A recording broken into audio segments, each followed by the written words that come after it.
대무신왕의 등장. 여러분, 전설이야담 고구려 편입니다. 지난 이야기에서 세 왕자의 운명이 갈라졌습니다. 유리는 고구려를, 온조는 백제를 이끌게 되었지요. 오늘 이야기는 고구려의 새로운 영웅, 대무신왕의 등장입니다. 주몽이 세운 고구려, 유리가 이어받은 그 나라에 새로운 별이 떠오르고 있었습니다. 그 이름은 무율. 훗날 대무신왕이라 불리게 될 전설적인 정복 군주입니다. 할아버지 주몽이 목숨을 걸고 탈출했던 부여, 그 원수의 땅을 정복하는 것이 무율의 숙명이었습니다. 과연 손자는 할아버지의 한을 풀 수 있을까요? 고구려는 어떻게 동북아시아의 강자로 우뚝 서게 되는가? 오늘 밤 대무신왕의 파란만장한 일생을 함께 따라가 보겠습니다. 영상이 마음에 드신다면 구독과 좋아요, 그리고 알림 설정까지 부탁드립니다. 자, 이제 대무신왕의 전설 속으로 들어가 봅시다. 제1막 제1장 유리왕의 아들. 기원전 4년 고구려 왕궁에 경사가 있었습니다. 유리왕에게 아들이 태어난 것입니다. 아이의 이름은 무율, 근심이 없다는 뜻이었습니다. 이 아이가 자라면 고구려의 근심을 없애줄 것이다. 유리왕은 갓 태어난 아들을 안으며 희망에 찬 목소리로 말했습니다. 무율이 태어난 해는 고구려 건국 34년째 되는 해였습니다. 할아버지 주몽왕은 이미 세상을 떠났고 아버지 유리왕이 나라를 다스리고 있었습니다. 고구려는 작지만 강한 나라로 성장해 있었습니다. 그러나 유리왕의 마음속에는 깊은 상처가 있었습니다. 사랑하는 아내 치희를 잃은 슬픔이었습니다. 유리왕은 밤마다 황조가를 읊으며 눈물을 흘렸습니다. 펄펄 나는 저 꾀꼬리 암수서로 정답구나. 외로워라 이 내 몸은 누구와 함께 돌아가나. 어린 무율은 아버지의 그런 모습을 보며 자랐습니다. 강한 왕이면서도 깊은 슬픔을 품은 아버지. 무율은 아버지를 존경하면서도 안타까워했습니다. 아버지, 왜 우세요? 5살이 된 무율이 물었습니다. 유리왕은 아들의 머리를 쓰다듬으며 대답했습니다. 무율아, 사람은 누구나 마음속에 슬픔을 안고 산단다. 하지만 그 슬픔을 힘으로 바꿀 줄 알아야 해. 너의 할아버지 주몽께서 그러셨단다. 할아버지요? 그래. 너의 할아버지는 부여에서 온갖 핍박을 받으셨지만 그것을 딛고 일어나 이 나라를 세우셨어. 언젠가 너도 그런 왕이 되어야 한다. 무율은 아버지의 말을 가슴 깊이 새겼습니다. 할아버지가 부여에서 겪은 고통, 그리고 그것을 이겨내고 나라를 세운 이야기. 어린 무율의 마음속에 작은 불씨가 피어올랐습니다. 언젠가 나도 할아버지처럼 강한 왕이 되겠다. 그리고 할아버지의 원수를 갚겠다. 그것이 훗날 대무신왕이 될 어린 왕자의 첫 번째 꿈이었습니다. 제1막 제2장 어린 왕자의 꿈. 무율은 다른 아이들과 달랐습니다. 어릴 때부터 무예에 뛰어난 재능을 보였고 특히 활쏘기에서는 천재적인 솜씨를 발휘했습니다. 이것은 할아버지 주몽에게서 물려받은 피였습니다. 10살이 되던 해 무율은 처음으로 사냥에 나갔습니다. 신하들은 어린 왕자를 걱정했지만 유리왕은 허락했습니다. 무율이 스스로 배워야 할 것이 있다. 막지 마라. 사냥터에서 무율은 놀라운 실력을 보여주었습니다. 달리는 사슴을 단 한 발에 맞히고 날아가는 새도 정확히 쏘아 떨어뜨렸습니다. 함께한 신하들은 감탄을 금치 못했습니다. 이것이 바로 주몽왕의 피로구나. 왕자님께서는 분명 위대한 왕이 되실 것입니다. 그러나 무율의 관심은 사냥감보다 다른 곳에 있었습니다. 북쪽 하늘을 바라보며 물었습니다. 저 산 너머에는 무엇이 있습니까? 부여입니다, 왕자님. 노신하가 대답했습니다. 부여라. 할아버지께서 탈출하셨다는 그 나라 말입니까? 그렇습니다. 선왕께서는 그곳에서 많은 고초를 겪으셨습니다. 무율의 눈이 날카롭게 빛났습니다. 언젠가 내가 저 땅을 밟겠습니다. 할아버지를 괴롭힌 자들에게 고구려의 힘을 보여주겠습니다. 10살 소년의 말이었지만 그 눈빛에는 장래 정복 군주의 기상이 서려 있었습니다. 그날 밤 무율은 꿈을 꾸었습니다. 꿈속에서 할아버지 주몽이 나타났습니다. 무율아, 너는 내가 이루지 못한 것을 이루어야 한다. 부여를 정복하고 고구려를 천하의 강국으로 만들어라. 그것이 내 운명이다. 무율은 잠에서 깨어나 주먹을 불끈 쥐었습니다. 어린 왕자의 꿈은 이제 확고한 목표가 되었습니다. 제1막 제3장 아버지의 유산. 세월이 흘러 무율은 청년이 되었습니다. 20살이 된 그는 이미 고구려 최고의 무장으로 이름을 떨치고 있었습니다. 키가 크고 체격이 건장했으며 그 눈빛은 매처럼 날카로웠습니다. 유리왕은 점점 늙어가고 있었습니다. 치희를 잃은 후 그의 마음은 완전히 회복되지 않았고 몸도 예전 같지 않았습니다. 무율아. 유리왕이 아들을 불렀습니다. 내가 떠난 후에 고구려를 부탁한다. 아버지, 무슨 말씀이십니까? 아직 정정하시지 않습니까? 유리왕은 고개를 저었습니다. 사람의 수명은 하늘이 정하는 것이다. 나는 내 시간이 얼마 남지 않았음을 안다. 하지만 걱정되지 않는다. 내가 있으니까. 유리왕은 무율의 손을 잡았습니다. 내 할아버지 주몽께서는 아무것도 없는 상태에서 이 나라를 세우셨다. 나는 그것을 지켰다. 이제 너는 그것을 더 크게 키워야 한다. 부여를 정복하고 고구려의 영토를 넓혀라. 그것이 주몽의 후손으로서 내가 해야 할 일이다. 명심하겠습니다, 아버지. 무율의 목소리가 떨렸습니다. 서기 18년 유리왕이 세상을 떠났습니다. 재위 37년 고구려를 안정시키고 발전의 기틀을 다진 왕이었습니다. 그의 황조가는 후세에 전해져 한국 문학의 시초가 되었습니다. 무율은 아버지의 장례를 성대하게 치렀습니다.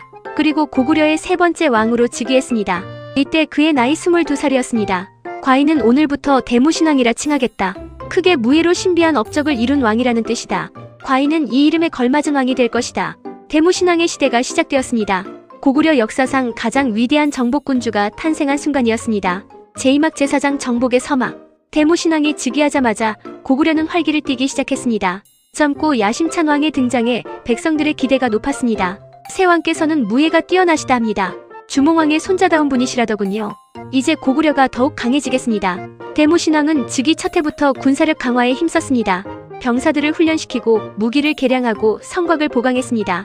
그의 목표는 분명했습니다. 부여 정복. 폐하 부여는 아직도 강국입니다. 섣불리 공격했다가는 신하들이 우려를 표했습니다. 대무신왕은 단호하게 대답했습니다.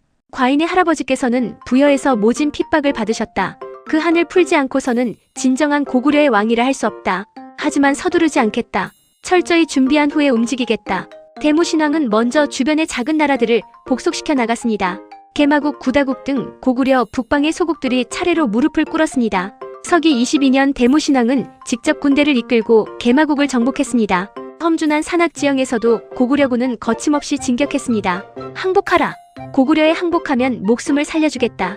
개마국 왕은 싸움도 제대로 해보지 못하고 항복했습니다. 대무신왕의 명성이 그만큼 대단했던 것입니다. 이어서 구다국도 정복했습니다. 대무신왕의 영토는 점점 넓어졌고 군사력도 강해졌습니다. 이제 준비가 되었다. 대무신왕은 북쪽을 바라보며 말했습니다. 부여, 기다려라. 주몽의 손자가 간다. 정복의 칼끝이 마침내 부여를 향하기 시작했습니다. 제2막 제5장 부여와의 대결. 서기 28년 대무신왕은 마침내 부여 원정을 선언했습니다. 이때 고구려군의 규모는 5만에 달했습니다. 역대 최대 규모의 원정이었습니다. 장병들이여, 우리는 오늘 부여로 향한다. 이것은 단순한 전쟁이 아니다. 선왕들의 한을 푸는 성전이다. 대무신왕의 연설에 병사들은 함성을 질렀습니다. 고구려군이 북진하자 부여는 긴장했습니다. 부여왕 대소는 급히 군대를 소집했습니다. 고구려가 쳐들어온다. 모든 병력을 동원하라. 양국 군대는 부여의 남쪽 국경지대에서 마주쳤습니다. 부여군도 만만치 않았습니다. 오랜 역사를 가진 강국답게 정예 기병대를 보유하고 있었습니다. 첫 번째 전투에서 양측은 팽팽히 맞섰습니다. 대무신왕은 직접 선두에서 싸웠습니다. 그의 활솜씨는 전장에서 빛을 발했습니다. 백발백중. 적장들이 하나둘 쓰러졌습니다. 저것이 주몽의 손자다. 저 활솜씨를 보라. 부여군 사이에서 공포가 퍼지기 시작했습니다. 전설 속 신궁주몽이 다시 살아온 것 같았습니다. 그러나 전쟁은 쉽지 않았습니다. 부여도 필사적으로 저항했습니다. 겨울이 되자 혹독한 추위가 양군을 괴롭혔습니다. 대무신왕은 일단 후퇴를 결정했습니다. 지금은 물러나지만 반드시 돌아올 것이다. 대무신왕은 이를 갈았습니다. 리듬의 봄 대무신왕은 다시 부여를 공격했습니다. 이번에는 전략을 바꾸었습니다. 정면 대결 대신 부여의 보급로를 끊고 동맹국들을 이간질했습니다. 부여는 서서히 고립되어 갔습니다. 대소왕은 초조해졌습니다. 이래서는 안 된다. 결전을 벌여야 한다. 그러나 그것은 대무신왕이 원하던 바였습니다. 제2막 제6장 결전의 날. 서기 32년 마침내 결전의 날이 밝았습니다. 부여왕 대소는 남은 모든 병력을 이끌고 출전했습니다. 이번 전투에서 지면 부여는 멸망할 터였습니다. 오늘이 마지막이다. 고구려를 물리치고 부여의 위신을 세우자. 대소왕의 외침에 부여군은 결사의 각오로 전장에 섰습니다. 대무신왕도 정군을 이끌고 맞섰습니다. 그의 눈에는 10여 년간의 집념이 불타고 있었습니다. 장병들이여, 오늘 우리는 역사를 쓴다. 할아버지 주몽께서 당하신 수모를 갚는 날이다. 한 걸음도 물러서지 마라. 전투가 시작되었습니다. 양군은 처절하게 싸웠습니다. 피가 들판을 적시고 함성과 비명이 하늘을 찔렀습니다. 대무신왕은 최전선에서 직접 칼을 휘둘렀습니다. 적병이 다가오면 활로 쏘고 가까이 오면 칼로 베었습니다. 그의 주위에는 적의 시체가 산처럼 쌓였습니다. 저기 부여왕이 있다. 누군가 외쳤습니다. 대무신왕의 눈이 번쩍였습니다. 대소왕의 깃발이 보였습니다. 대무신왕은 말을 달려 그쪽으로 돌진했습니다. 대소, 오늘이 내 마지막 날이다. 대무신왕의 화살이 허공을 갈랐습니다. 그 화살은 정확히 대소왕의 투구를 맞췄습니다. 대소왕이 말에서 떨어졌습니다. 왕이 쓰러졌다.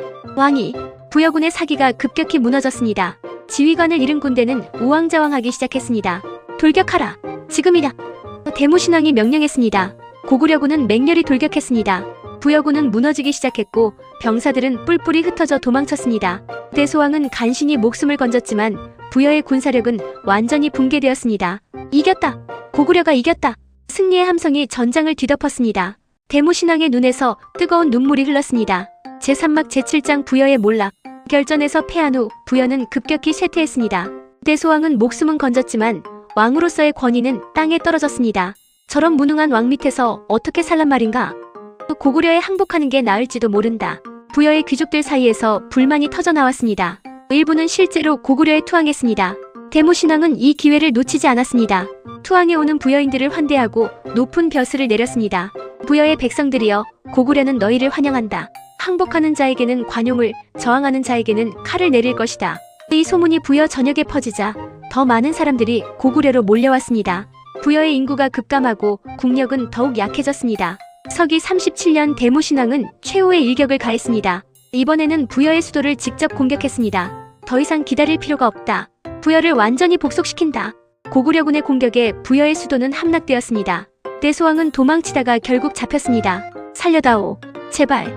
대소왕은 무릎을 꿇고 목숨을 구걸했습니다. 대무신왕은 그를 차갑게 내려다보았습니다. 내 조상들이 내 할아버지에게 무슨 짓을 했는지 아느냐? 죽이려 하고 쫓아내고 온갖 모욕을 주었다. 그 빚을 이제 갚을 때가 되었다. 그러나 대무신왕은 대소왕을 죽이지 않았습니다. 하지만 나는 내 조상들과 다르다. 목숨은 살려주겠다. 다만 부여는 이제 고구려의 속국이 된다. 이것이 내가 받을 벌이다. 부여의 왕은 고구려의 제후로 전락했습니다. 주몽이 탈출했던 그 나라가 그 손자에게 무릎을 꿇은 것입니다. 역사의 수레바퀴가 한 바퀴 돌았습니다. 제3막 제8장 대무신왕의 유산. 부여 정복 후 대무신왕의 명성은 천하에 떨쳤습니다. 고구려는 동북아시아의 최강국으로 부상했습니다. 주변 나라들은 고구려를 두려워하면서도 존경했습니다. 대무신왕은 정복자였지만 동시에 현명한 통치자이기도 했습니다. 그는 정복한 땅의 백성들을 학대하지 않았습니다. 오히려 그들을 고구려 백성으로 받아들이고 함께 발전해 나갔습니다. 정복은 시작일 뿐이다. 진정한 승리는 그들의 마음을 얻는 것이다. 이것이 대무신왕의 통치 철학이었습니다. 덕분에 고구려의 병합된 지역들은 빠르게 안정을 찾았습니다. 대무신왕의 치세 동안 고구려의 영토는 2배 이상 넓어졌습니다. 북으로는 부여를, 동으로는 동옥절을, 서로는 낭랑 근처까지 영향력을 뻗쳤습니다. 서기 44년 대무신왕은 병에 걸려 자리에 누웠습니다. 26년간의 치세가 막을 내리려 하고 있었습니다.